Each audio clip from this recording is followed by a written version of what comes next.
یعنی میرے نبی پاک صلی اللہ تعالی علیہ وسلم نے فرمایا ہر چیز اپنے رب سے مانگ، ہر چیز مانگ، ہر چیز مانگ۔ یا رسول اللہ کیا کچھ؟ میرے محبوب نے فرمایا تیرے گھر میں نمک بھی ختم ہو جائے تو وہ بھی اپنے رب سے مانگا کر، تو مانگنا وہ تجھے دے گا، تو اس کی بارگاہ میں کشکول طلب دراز تو کرنا۔ اور ترمذی شریف میں عجیب لفظ ہیں، رسول کائنات نے فرمایا، رب کریم فرماتا ہے جب میرا بندہ ہاتھ اٹھاتا ہے نا تو مجھے حیا آتی ہے کہ میں خالی کیسے لوٹا دوں اس کے۔ اتنے بڑے بادشاہ کی بارگاہ میں، او بھائی لوگوں سے عزتیں تلاش کرتے ہو تو وہ کیا تمہیں عزت دیں گے؟ وہ تو کل اچھا کہتے ہیں پرسوں برا کہنے لگ جاتے ہیں۔ لوگوں کے سامنے گڈ بک میں آنا چاہو گے تو وہ تو سویرے تمہارے بارے میں کچھ کہیں گے، شام کچھ اور کہیں گے۔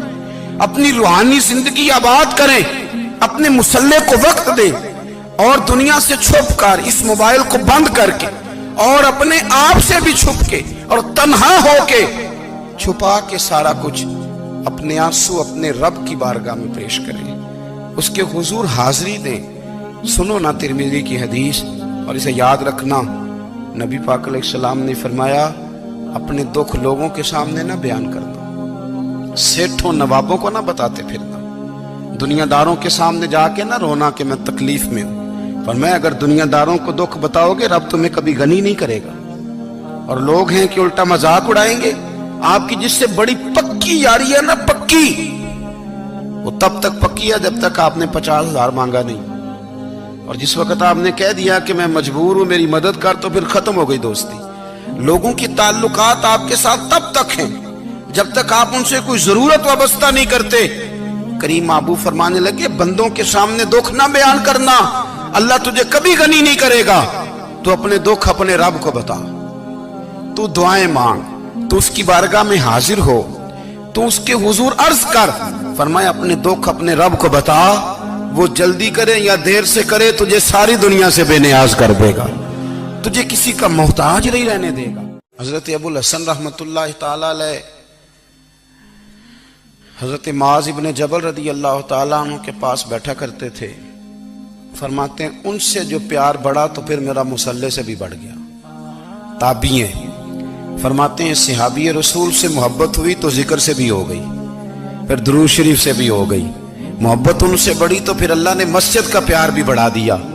آپ فرماتے ہیں کہ میری ہر وقت بھی یہ چاہتی تھی کہ بس اللہ اللہ کروں، بس اللہ اللہ کروں، بس نہ میں ذرا تھوڑی جان چھڑاؤں لوگوں سے، کو 10 منٹ ملے تو میں کچھ 4 نفل پڑھ لوں، میں تھوڑا سا نہ بچوں لوگوں سے، اور مجھے تسبیح ملے تو میں نہ کچھ 400-500 دفعہ استغفار پڑھوں، سبحان اللہ الحمدللہ اللہ اکبر لا حول ولا قوت الا باللہ، میں نہ تسبیحات پڑھوں۔ فرماتے ہیں کہ بچے تھے گھر میں 6-7، غربت تھی، کام ملتا کوئی نہیں تھا، اور میں کام چور نہیں تھا، کام ڈھونڈتا تھا، پر اللہ کی قدرت کے کام نہیں ملتا تھا۔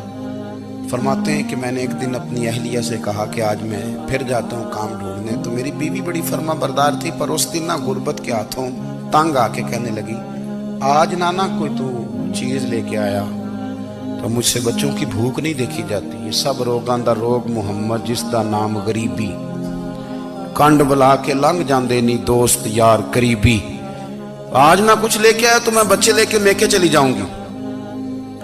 شیخ فرماتے ہیں کہ میں بڑا پریشان گھر سے نکلا، پر میں نے صبح سے لے کے زور تک کام ڈھونڈا، کام ملا کوئی نہیں، تو میرے دل میں خیال آیا چلو کام نہیں ملتا تو اللہ اللہ تو کرے نا، چلو بندوں کی مزدوری نہیں ملتی تو رب کریم کی عبادت ہی کرتے ہیں۔ فرماتے ہیں کہ میں نے نا فرات کے پانی سے وضو کیا، نہر کے، شدید دھوپ تھی، ساتھ ریت تھی اور ریت تپ رہی تھی، میں نے اپنا رومال وہیں مصلی کے طور پر بچھا لیا، اور فرماتے ہیں کہ زور سے لے کر عصر تک نماز پڑھی، دھوپ بھی پورے زور پہ، پر میرے سجدے کا ذوق بھی پورے زور پہ۔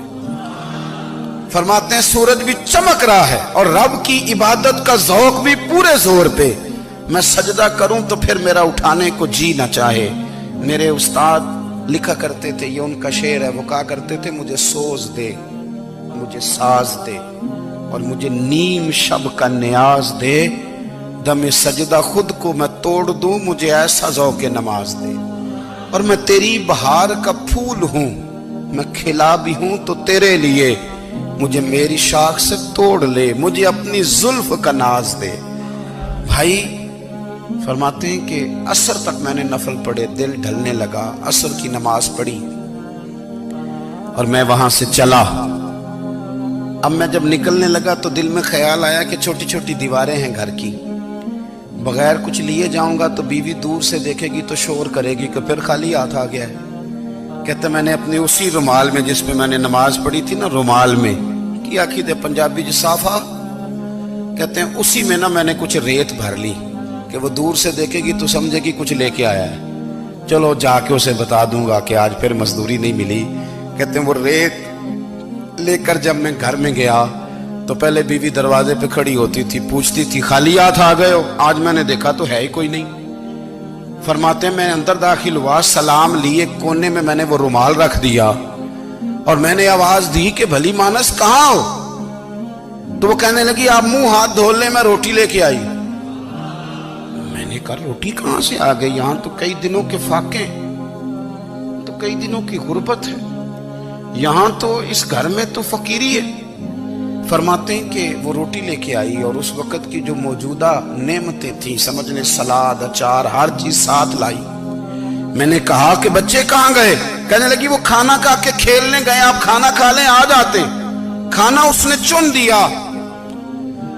میں نے حیرت انگیز لہجے میں ساری نعمتیں اپنے دسترخوان پہ دیکھ کر کے بیوی سے پوچھا یہ کہاں سے آیا کھانا؟ بچوں کو تو نے کہاں سے کھانا کھلایا؟ یہ سارا کچھ کیسا ہے؟